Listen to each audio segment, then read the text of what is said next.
Okay, so doing what I do, people quite often ask me how I stay in relatively good shape, and the answers are threefold. I mean, obviously, I go out, I get my steps in, and I work out what I hope to be like a demon.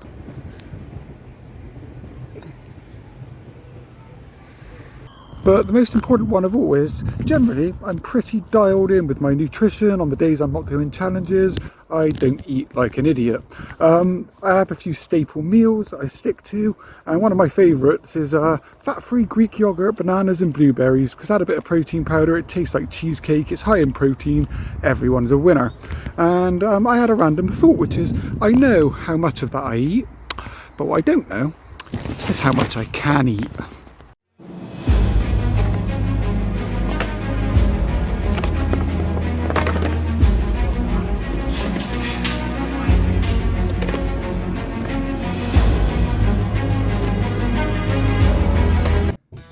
That has led me here. So what I've got in this bowl is a quite unnecessary 3 kilos of Greek yogurt mixed in with protein powder to taste. It's Perform caramel biscuit, just in case you're wondering. Not that I'm pandering for sponsorship, but you know where to find me. I've got a kilo of bananas and 525 grams of blueberries. All in all, this is about £9 worth of food. I've also got some 0-calorie Skinny Food Co sauces here, just in case flavour fatigue gets too much. Again, you know where to find me. I love this stuff. And without further ado, every single fibre in my body is telling me that this is a terrible idea.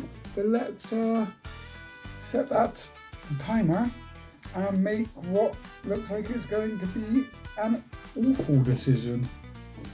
Let's go. Hello everyone and welcome to Wayward Feaster, where I'm taking on my dumbest idea yet. This did not go well. Not only is this a lot of food, but for any other Greek yogurt aficionados out there, this stuff's dense. Yeah, you should have been well aware of that before you started. With the protein powder, it does taste a bit like Biscoff cheesecake.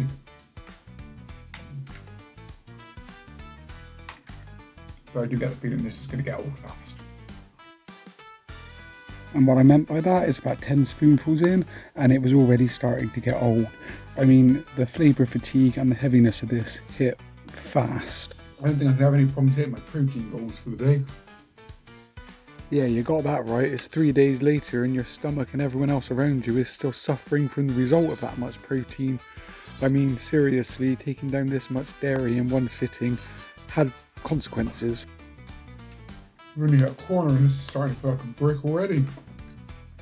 Yeah, I'll probably stress quite a few times in this that I really underestimated what a challenge this was. I mean, 10 pounds of any food is a bit of a challenge, but this much yogurt, it was heavy going. I guess for context, I should say this is roughly 9 times the size of my normal lunch.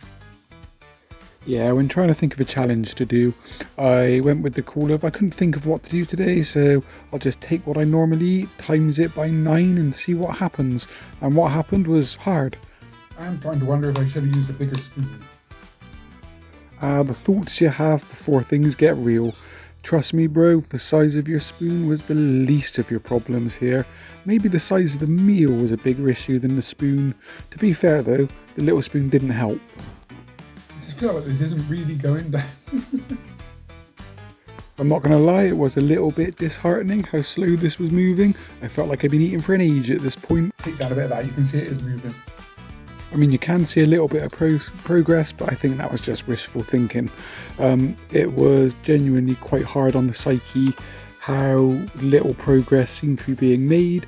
This started getting heavy about 10 spoonfuls in, and when you see how much is still to go, well. The thing is, because this is sort of sinking down, it's actually quite hard to tell how much I've actually eaten. I mean, I guess about a third? Or is that just me being ambitious?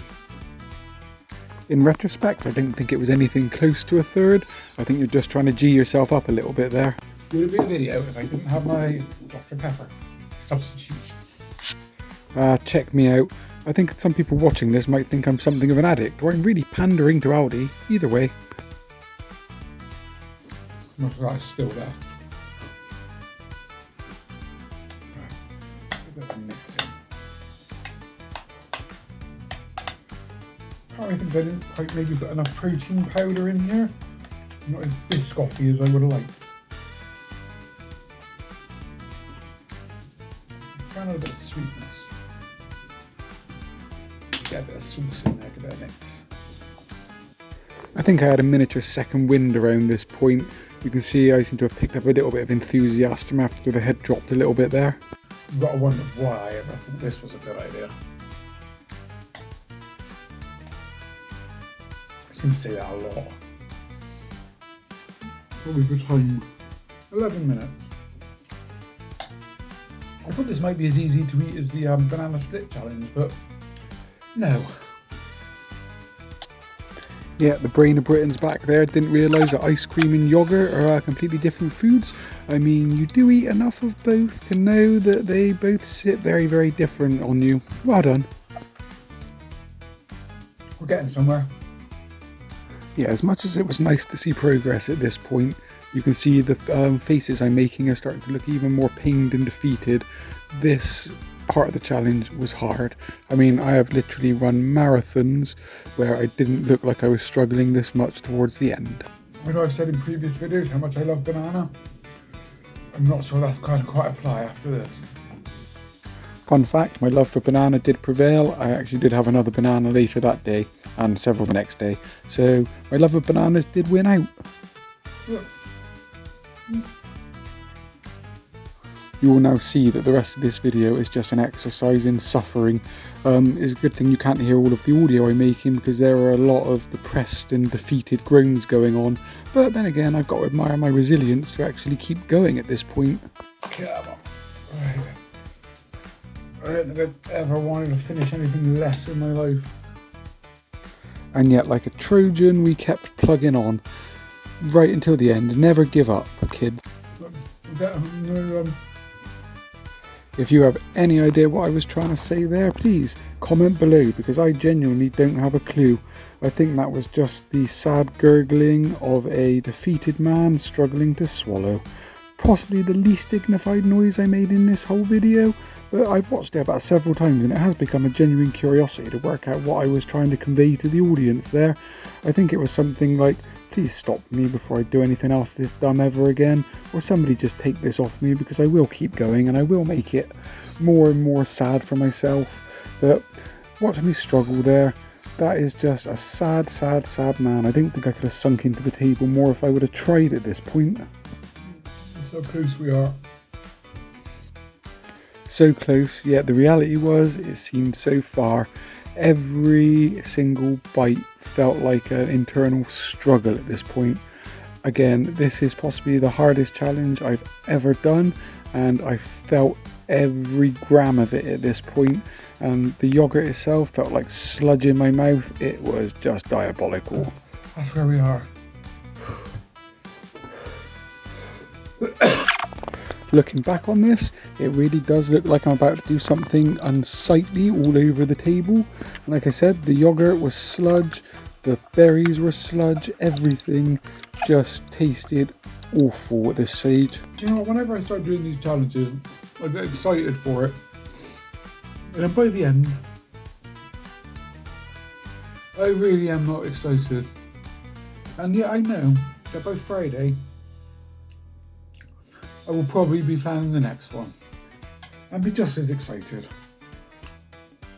Yeah, at least you know yourself. I'm literally about to do another challenge in about an hour and I'm genuinely pretty excited for it, and hopefully it will be a little bit more enjoyable than this one turned out to be, or maybe it will be exactly the same and I'll end up finishing the day regretting my decisions.